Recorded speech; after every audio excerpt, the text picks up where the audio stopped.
মঙ্গলবার দুপুরে মোটরসাইকেলে করে ক্যাম্পাসে যাচ্ছিলেন বরিশাল বিশ্ববিদ্যালয়ের এক শিক্ষার্থী। শহরের রূপাতলী বাস টার্মিনাল এলাকায় পৌঁছলে সিএনজি অটোরিকশাকে সাইড দেয়াকে কেন্দ্র করে কথার কাটাকাটি হয়। এক পর্যায়ে সিএনজি চালক মাহেন্দ্রা ও আলফা শ্রমিকরা অতর্কিত হামলা চালায় বলে অভিযোগ ভুক্তভোগী ওই শিক্ষার্থীর। সিএনজি এলা হুট করে ওটার মধ্যে ঢুকে গেছে, আমার হুন্ডা সামনে পড়ছে। তাই আমি বলতেছি মামা একটু ব্যাকে যান, আমি গাড়িটা বাইরে, কেন আপনি উড়ার রাস্তাতে ঢুকতেছেন। প্রথম তো খিস্ত হয়েছে তো লইছে, ওনাকে দেখেই নগরে তার ভাষ্য চেঞ্জ, নগরে সে বলছে যে ও আমার গায়ে হাত দিচ্ছে। অবস্থা খারাপ, আমি সুন্দর মতো ওটা চলে যেতে লইছি, এর মধ্যে এরা আটকে আমার ইচ্ছা মতো মারছে।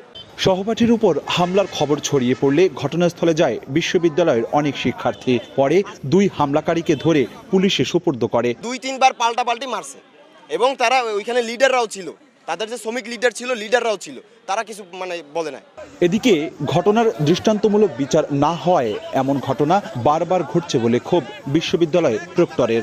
আমরা বিশ্ববিদ্যালয় প্রশাসন আমার স্টুডেন্টের সাথে আছি, আমরা বিশ্ববিদ্যালয় প্রশাসন থেকে এর সর্বোচ্চ শাস্তি চাই। যখন ঘটনা ঘটছে তখন সেটার সমাধান করা হচ্ছে, কিন্তু কোনো অবকাঠামোগত বা এখানে দীর্ঘমেয়াদী সমাধান করার জন্য যে পরিকল্পনা সেটা আমরা দৃশ্যমান দেখছি না। পুলিশ বলছে ঘটনা তদন্ত করে দোষীদের দ্রুত আইনের আওতায় আনা হবে। মোবাইল ফুটেজ পেয়েছি এবং মোবাইল ফুটেজ দেখে শনাক্তপূর্বক বাকিদের আমরা আটকের ব্যবস্থা করব।